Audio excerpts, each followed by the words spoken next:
You're watching How to Be a Better Human. I am your host, Chris Duffy, and today we are talking with the advice columnist and author Heather Havrilesky about how to be 100% you, how to live without shame, without trying to force yourself into a box that you think other people want or that you think society wants you to be in. This is something that I know so many people struggle with. I struggle with it all the time. I put on this shirt and I was like, is this me?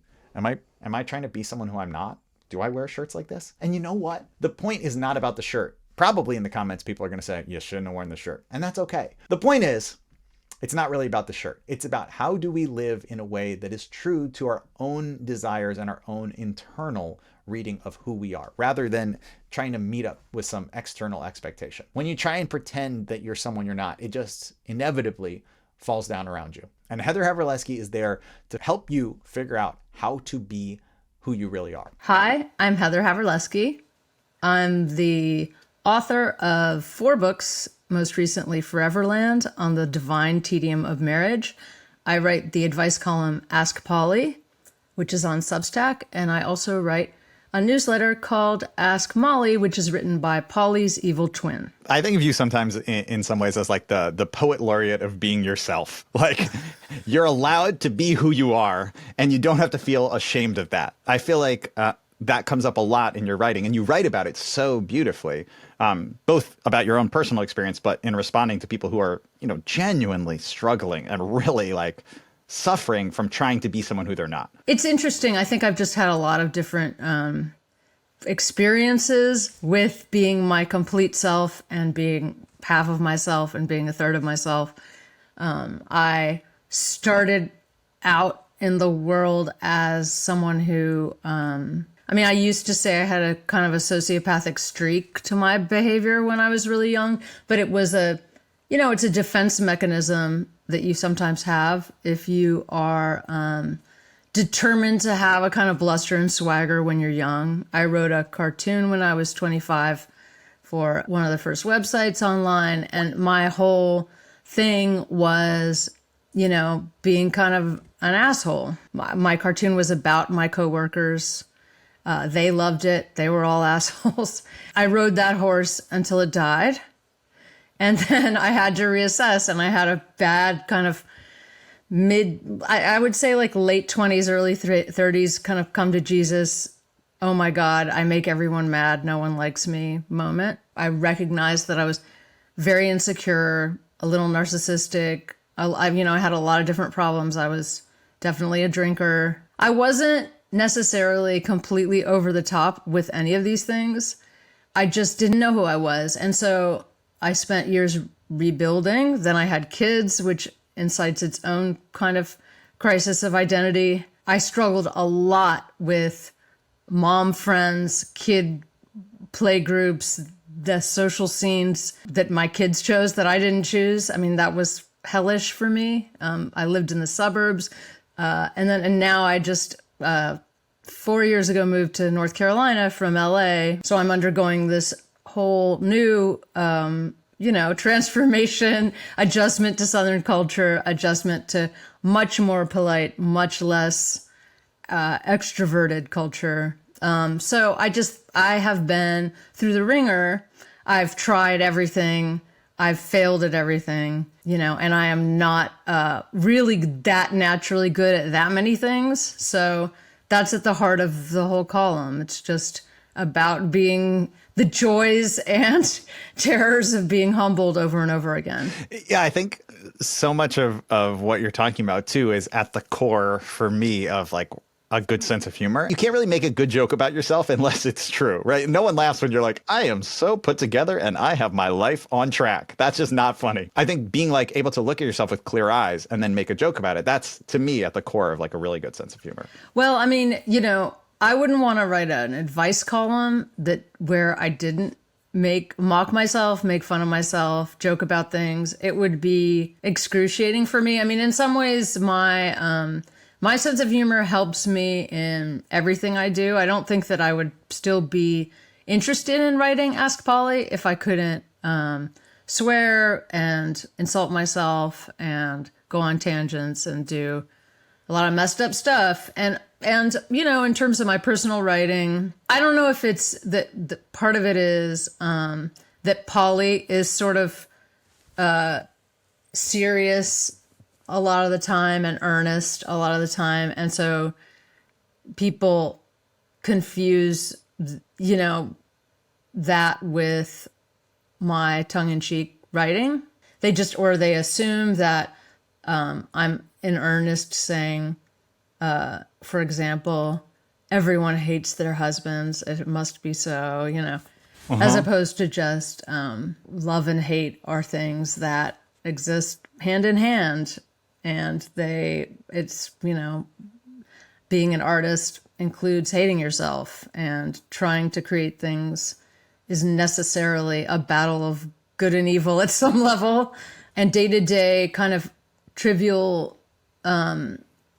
choices you make can feel heavily moralistic and moral, and feel like giant moral failures. I take a lot of artistic license. I veer around a lot. I sort of drill down into the core weirdness of my being in order to do any of the stuff that I do. And when I stop doing that, when I feel like I'm just, what do people want? I got to give them the product that they signed up for. And, that's when I really lose the magic. And so I think because I have to do that myself in order to produce work, it's easy to give people a lot of advice about when you're speaking from your core self, you are naturally being your best self. And also your best self is the same as your worst self. They are the same person. It's been interesting to see some of the public reaction, especially to your book, which I loved, Foreverland. I thought was so funny and so great. And really, to me, you wrote about marriage and relationships in a way that was so truthful and I had never read before. But it's interesting to see that I think people were, they didn't always want to acknowledge that you could be joking or funny. And there was this very moralistic tone around some of the parts of the book, like what you said of writing about sometimes you're going to hate your husband, which to me is I can't think of a more innocuous and true statement than if you're in a long relationship with someone, there will be times where you're like, oh my God, this person. Yeah. And yet I think because it was coming from you, people, that was almost shocking. People clutched their pearls about that kind of an idea. Definitely people who had read my stuff for many years were sort of like, no, you don't understand. She writes, this is how she writes. I never really figured out what it was, what kind of preconceptions people were bringing to the table. I mean, for sure, women talking about marriage don't have a ton of leeway. Women have less leeway in talking about almost anything. Honestly, part of what I love about what I do is challenging these kinds of ways that people want to pigeonhole you, and sort of pushing the apparently new notion that each individual can be a lot of different contradictory things. And it's much healthier to embrace a lot of the contradictions in who you are. And it's more fun to bring your whole self to everything you do. I started Ask Molly, my other newsletter written by Polly's evil twin, partially because there's so much room for experimentation with creative projects and with your identity. It sounds like hopelessly 2025 to say that, but I think I'm confused by the fact that people feel like they have to be a brand and the brand has to give one thing. I do understand the temptation. It's hard not to worry about confusing people, right? Because when you confuse people, like we just said, you do end up not selling that many books, right? I'm very proud of my book Foreverland, but it didn't sell that well. People, I think, were like, a marriage, are you talking about happiness? Are you talking about hating your husband? Why aren't you divorced? Why isn't this a divorce memoir?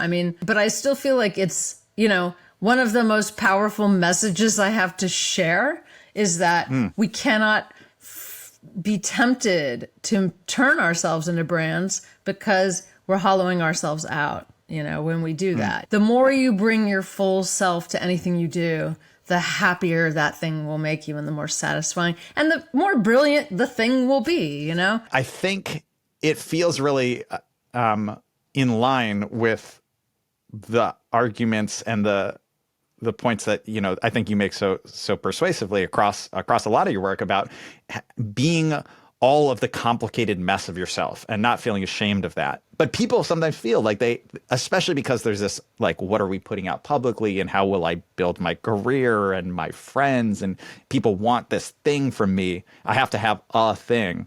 And yet, like, you don't want friends who are that flat, but we think that we should be that flat. Yeah.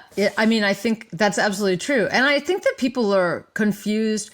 People in general who do things that are public facing are very, reasonably bewildered by how to manage the contradictions between private and public. It's just everyone's kind of learning on their feet, right? Like we're all sort of watching everyone do a lot of different levels of marketing of themselves. And even, people who don't have anything to sell are almost marketing themselves. It's not that smart to do things that you don't feel great doing. You're going to feel a little bad doing a lot of things because things are weird and you have to, all of your fears and insecurities, right, are triggered by this particular moment in self-marketing and self-branding. It's very difficult to be a peaceful, self-branded human being. This is certainly what I struggle the most with personally right now in like my own work, is that I really love I love having conversations for the podcast. I love writing essays and I love performing live comedy. Like I love those things, but they all require me to do this other thing that I don't like. I'm not very good at, like objectively, I'm pretty bad at. And that makes me kind of go crazy, which is the like post short clips or get people to come to a show, but also like entertain them in between that stuff. And it's like, that's the thing that makes me be like, maybe I should just do a completely different career. I should like go back and move to a completely new city and be a fifth grade teacher again. Because like no one, when I was a fifth grade teacher, was like, I gotta say, you need to be more active on the newest social media platform. Like no one ever said that to me. And I was like, maybe that's what I need, is just like to not do this. But then the thing is, I love the other parts that I do. And so I think the thing that you're saying of like, how do you figure out how to be who you are in a time and in a moment in like the culture where there's this huge pressure to flatten yourself and to become like, I'm the guy who talks about sad stories while flipping pancakes. Like, that's crazy. And yet that's probably arguably more successful for social media. Yeah. Well, I was going to say, first of all, I think it's good to resist a lot of the dumb imperatives that are foisted on you. Find something content that you want to create that's only loosely related to what you're promoting. You know what I mean? Like if it's pancakes, something small and weird is good. I mean, we talked about being misunderstood, but I think that it's important also to understand as a person, whether we're talking about branding or just socializing, people understand you better than you think they do. The people who love you more than you think they do. The people who you think hate you care a lot less than you think they do. They're just not invested. What's important is when you choose something that you find exciting, you serve everybody. You turn off the people who don't give a shit anyway. You turn on the people who care and want the highest level of hit of your thing that they can possibly get. Molly has been very nurturing to my soul and almost keeps Polly afloat just by allowing for a place for me to be ridiculous. I need to remember that Polly is also Molly. And Polly always was Molly-like from the very beginning. And that's how Polly got popular in the first place. And Polly doesn't need to always be service-oriented. Polly can also just be fun. I think this is also 100% in line with what we're talking about, in the sense that like you could reduce the work that you do with Ask Polly and Ask Molly into like their advice columns. But honestly, like for me as a fan of them, as someone who reads them and really enjoys them and gets a lot of meaning out of them, to me, like the least thing that they are is advice columns. Like they're so not just about like someone writes in with a problem and you give them a solution. They're like these big essays on life and meaning and culture and your own experience. Like they're not like, I was wondering, how do I invite people to my wedding? And then you write back like, well, you should try like a heavy cardstock and put it in an envelope with a nice personal signature. Like that's an advice column, you know? Yours are much bigger than that. And yet I understand how it's really hard to say like, this is like a humorous, but also quite earnest at times, like meaningful column that uses as a launching place like someone's real problem. You can't communicate that. And yet that's what people like about work, is the complicated nuanceness of it. I mean, in the beginning, I called it an existential advice column. Mm-hmm. I love that. I probably need to call it that in general, whenever asked. But it's also, I mean, I think of it as there are times when I fall down the rabbit hole of writing about what's wrong with culture right now, and then, or what's wrong with the way people do things, or what's wrong with the way people text, or how passive people are, how avoidant they can be, how anxious they can be over so many things, myself included. I'm very anxious about a lot of dumb things. There are days when you just want like the internet to sound more like a smart friend who's like, yeah, don't worry. Of course you're going crazy. It's normal. I've been trying to think of what my next book should be. And I just keep coming back to like, how do I write, what should the title of We're All Going Crazy? We're all insane now. No one is sane anymore. Like what is, I did think of Getting Hotter. The world's on fire. Why shouldn't you be? Because, occasionally I'm like, just write a book about something. It's the maximum shallow that you could possibly write. Like stop trying to write literature and just write the stupidest, most insane thing that just sounds fun, I mean, I do think we're in a moment of like, where do we find the fun under these conditions? When you're writing and you're drawing on personal experience, and you're also at least giving the impression of figuring things out by writing, how do you find the difference between like, I guess, a first draft that is just for you versus the draft that's going to work? Because you don't want to revise so that you lose the discovery that you have in there, but you also don't want it to be so muddled that people can't follow you along. And I think you do this really expertly in all of your writing. So how do you do that? Like just on a craft level, how do you think about when something is done? I'm going to make it sound too easy, but it's also really hard. Sometimes the best things I write, honestly, I start at the beginning and I just follow my whims and they go to the end and I'm like, yes, I did, I'm just on. I feel like I'm just in the zone. And I just have it. The best Ask Polly columns were all written in that way. The best Ask Mollys are like that. Although Ask Molly is slightly more go back, fix the joke, I mean, when you're writing jokes, lately I've been like, I need to make everything funny. Everything's got to be funny for Ask Molly. I mean, it's too much to ask because, I mean, I'm sure you struggle with this. Oh, yeah, of course. When you're trying to be funny, right? That's your career, kind of. Absolutely. I mean, I wouldn't have defined this as my career that many times in my life, but I just kind of value that writing the most. It's kind of crazy because funny people are also very moody. Definitely. It's like, what are we doing to ourselves, right? Yeah. You can't, how many times do you sit down and you're like, I'm going to be funny today.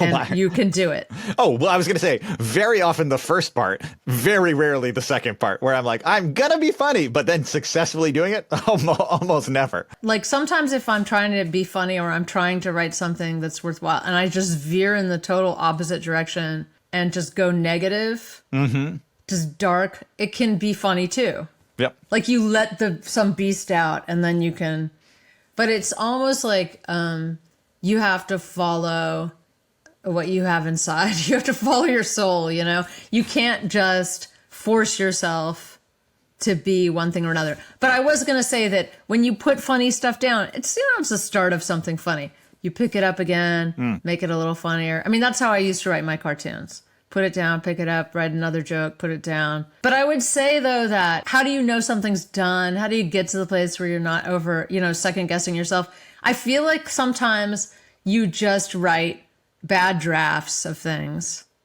and then forget them. And then one day you get up and you're in the right mood and you're like, maybe I'll write about that thing that I tried to write about before. And then you've got it. The second chapter of Foreverland is about going to Europe with my soon-to-be husband and just hating him, hating him the whole time. And just, we're about to get engaged. And I've never been less into this person. And now I'm about to get engaged, which was just a weird moment in time. It was just like, I had high expectations of Europe. I had high expectations of getting engaged. I just wanted everything to be magic. And of course, everything was shit because I wanted too much. But I tried to write that experience so many times. I think I actually wrote bad versions of it maybe 5 times. And then one morning I was like, I'm going to try to write that. That's just a funny story. I'm going to write it. And the whole thing just, wow. And I honestly, I think I sent it to Corey Siga at the New York Times. And I said, this is a crazy piece. I don't know if you'll like it. He was my editor at the All and hired me to write Ask Polly in the first place. He's so great. And he was like, oh, I don't want to change that many things. I want it to be just like this. And I was like, yes. That's the magic that you love. Yeah. I mean, every now and then you're just like, I'm just on fire today. I can write about anything and it'll be great. And half the time you're like, oops, that wasn't actually that great, but I hit publish before I knew that. And other times you're like, wow, I just had the magic. But generally speaking, especially stories that are yours, like from your past, it takes a lot of like processing that out, but fast processing. That's what I want to recommend. Fast. Yeah. You know what I mean? Like get it down, move on, come back. Yeah. I mean, think especially like with a true story from your own life, almost always the best way is the way that you would tell it if you were telling it to someone who was in person. Exactly. And that does require like, you have to have the story, but you also have to not like overwork it and get it overly complicated. That's exactly right. And if you're that kind of person who enjoys entertaining people live and in person, right? If your favorite thing that most human beings never let you do, damn them, is talk forever about your thing, I'm like, fuck, like, how do you tell a story conversationally? Like, let some storytellers tell a damn story. I love it when people go long. But anyway, if you're that kind of person, it is like talking, and it's sort of like you essentially writing becomes building your relationship with the page so that the page is a good friend that you tell everything to, you know? Yeah. And I love that. And you try to enter that state as much as you possibly can. I think like the funniest moments come from not trying to make a joke, but it just like, it exists because you're being honest or you're just having a natural reaction. And that ends up being the funniest moment. Like in a Ask Polly column somewhat recently, there was a moment where like you were writing and then you paused and you said like, I'm sitting next to Bill in bed, and I paused because I liked what I was writing so much that I wanted to like push this over into another day. And I was like, that is so funny to like have us see the meta of like, oh, she stopped writing this response and now she's like in bed looking at it. And we're seeing that. I just like thought that was so funny and so perfect, but it's because it was like very truly honest. Like this is this thing where I wanted to sit with your letter for a little bit longer. And here's where I am right now. We have a spotlight.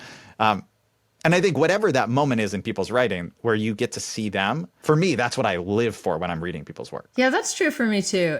I need to remember that because I forget that that's part of my job sometimes. There are a lot of warring impulses with writing, right? Like you can have these heavy things that you're carrying around like, I'm a great writer. I'm really great. So I got to be more literary, more whatever that is. And then you read Nabokov or whoever, and you're like, Jesus, these people were just casual, actually, I mean, sure, they had a beautiful way with words. They also put in, Moby Dick, the sperm whale, I'm obsessed with whales, so I'm just going to tell you about whales for a while. Very much the energy of like a third grader telling you a lot of whale facts in some chapters, for sure. You're just like, what? Why would I? Okay, what? You know a lot about the whales. You definitely know a lot about whales. There's a way that those parts of Moby Dick though are so great because there's certain writers like making you pay a little bit because some of the prose in that book is so insanely good and so relatable. It's just like these soulful, relatable moments. But it's almost like you pay the price on your knees, hearing about sperm whales. Maybe Polly is like that too. I just like go on too long. I mean, I think that the main thing for me is just, is there momentum? Does it feel like it's getting bogged down like a book, like a heavy book? Or does it feel like there's something important to say here? When you're starting out as a writer, I think it's very natural to want to, or maybe even unconsciously, emulate writers who you like. Like, you start by kind of being like, I'm going to try and sound like that other person. And your writing does sound like a bad version of them. How do you get past that, right? Like, how do you find the amalgamation of all these other people and yourself that is your actual writing voice or your tone, so you can get to this place where it is just talking onto the page, like you said, talking to the good friend who is the page. How did you do that? Or what advice do you have for people who are starting out as writers? I think it was just if you read enough of someone you love, you end up through osmosis kind of imitating them, whether you want to or not. And my thing, I think, was just I love Joan Didion so much. I mean, like so many cliche white women of the universe. I also really love John Updike. And I think what happened was I had been writing in journals so much that I could freely write in a conversational tone pretty early on in my career. I think that the key with me was if I managed to write about something that I was emotionally invested in. I mean, in the old days, it was TV shows I loved a lot. I could write really well about when I was a TV critic for Salon. I could write passionately about them. And something would kick in about a third of the way through the piece where I'd start sounding a little Didion-like, but it didn't sound, I mean, I don't think it sounded imitative actually, because I wasn't aiming for it. It was just part of my subconscious that conjured it. It's not that you're imitating their style. It's just that it loosens you up. Like, I can be funny. I like making jokes too. You know, because the funniest writers are always very loose. They're just like, you know, they go on weird tangents and you're like, yes, go on a tangent. Yeah, of course. You trust them. You trust their tangents. I mean, that's like a good writer. You trust them to run with the ball. When you see that, it teaches you to trust yourself to run with the ball when you're feeling it. So I feel like feeling it is like 90% of the battle. I mean, that makes it sound a little bit magical thinking like, but I don't think that's it. It's like you put in the practice until you can feel it, right? I mean, for me, it started like when I started in comedy, it was very clear to me that I was like, if you are looking for a less funny John Mulaney, here I am. Like, I can copy him, but not be as good at the thing. And a few times my wife and I would like go to his shows. You know, I'd be like performing for like 5 people in a basement where I was begging people to come, and then we'd go and see like him tape a special at Radio City Music Hall, and he would have like just objectively the same topic, but so much funnier and better. And she'd be like, well, I guess you got to stop talking about that joke. And I'd be like, no, why did you have to do it? Why are you so good? But it was also, like you said, it was this real like path of like, oh, I see what the craft is and like how you can do it in these ways. And I think it does help to be like, okay, I think that I want to be like that, but actually I'm going to be myself, and myself might be different. And it may not be, you know, it may not be a Radio City Music Hall level of comedy, but it may be something that's more me, that I won't then be like a weird carbon copy. And I don't feel like I'm a carbon copy of him anymore, but I also still don't feel like I'm as funny. And so I think both of those are okay. I had a little thing with Cheryl Strayed for a while where I was like, I mean, you know, I was sort of writing advice before she started writing advice, but like she did it in a way that was amazing. And I was like, she's great. I love her. But then, you know, I started writing advice too. And I was like, I don't know, maybe I hate her just because it's, you know, you're competitive and you're like, I don't do it that way. I do it this way. I think that one of the most beautiful things that can ever happen to you is turning to your nemesis and suddenly appreciating them, you know, and feeling like, I mean, I don't think of Cheryl Strayed as my nemesis. She's very cool. I like her a lot, and she's a fucking great writer.